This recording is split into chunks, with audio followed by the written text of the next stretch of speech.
Sinn Féin has declared victory in Ireland's general election and called for talks with other main parties to form a coalition government. Its leader, Mary Lou MacDonald, urged Fine Gael and Fianna Fáil to start negotiations with the Republican Party as the scale of its breakthrough confirmed a realignment of Irish politics. Sinn Féin has won the election. "We have won the popular vote," MacDonald said, as counting of votes to fill seats in Dáil Éireann, Parliament's lower house, continued in constituencies across the country. With full results expected late on Monday or Tuesday, Leo Varadkar, the Taoiseach and Fine Gael leader, faced a call from Páidí Coffey, a former Fine Gael TD and junior minister, to quit as party leader. Simon Coveney called the voters' verdict harsh but backed Varadkar's continued leadership. Another senior party figure, Paschal Donohoe, said Fine Gael could end up forming another government. Sinn Féin won 24.5% of the first preference vote in Saturday's election, almost doubling its share from 2016 after harnessing voter anger at homelessness, soaring rents and fraying public services. Fine Gael slid to 20.9% and the main opposition party, Fianna Fáil, slipped to 22.2%, widely perceived as punishment for having propped up Varadkar's minority administration in a confidence and supply deal. The Greens, Independents and small left-wing parties accounted for the rest. Turnout was 62.9%, down from 65.2% in the 2016 election. The fragmented results will produce a hung parliament with no party close to 80 seats, the number for a majority and stable government in the 160-seat chamber, which includes a speaker. Sinn Féin, having fielded too few candidates to fully translate support into seats, was expected to end up with about 36 seats, similar to Fine Gael.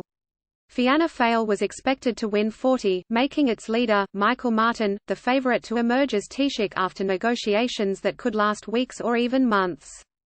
MacDonald told RTE her preference was to form a government without either of the two formerly biggest parties, but that she would speak to Varadkar and Martin because that's what grown-ups do. She called for an end to the era of her party, formerly led by Gerry Adams, being frozen out of coalitions. "The democratic thing is for them to speak to me and stop this business of saying Sinn Féin can be put on the margin.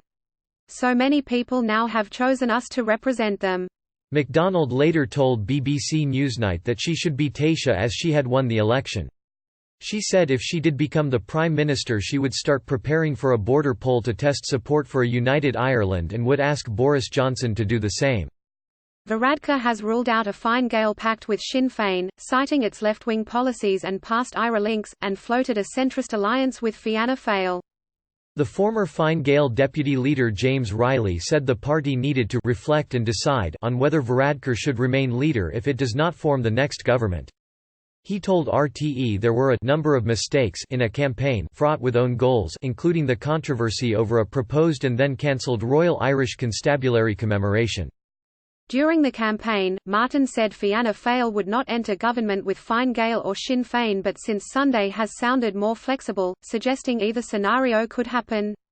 Dara Colliery, Fianna Fáil's director of elections, told RTE his party would talk with Sinn Féin about a programme for government.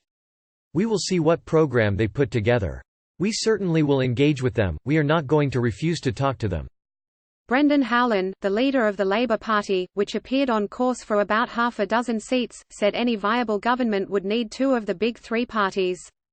"Ultimately we either have to have Fianna Fáil and Fine Gael together or Sinn Féin with one of those parties. That will happen in my judgment. I think that is the only stability that can be offered.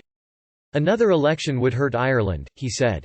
Bread and butter issues dominated the campaign, which virtually ignored Northern Ireland and Brexit, but Sinn Féin said it wished to promote its defining issue, a united Ireland, in any future government. An exit poll found that 57% of people supported Sinn Féin's desire to hold referendums on unity on both sides of the border in the next 5 years.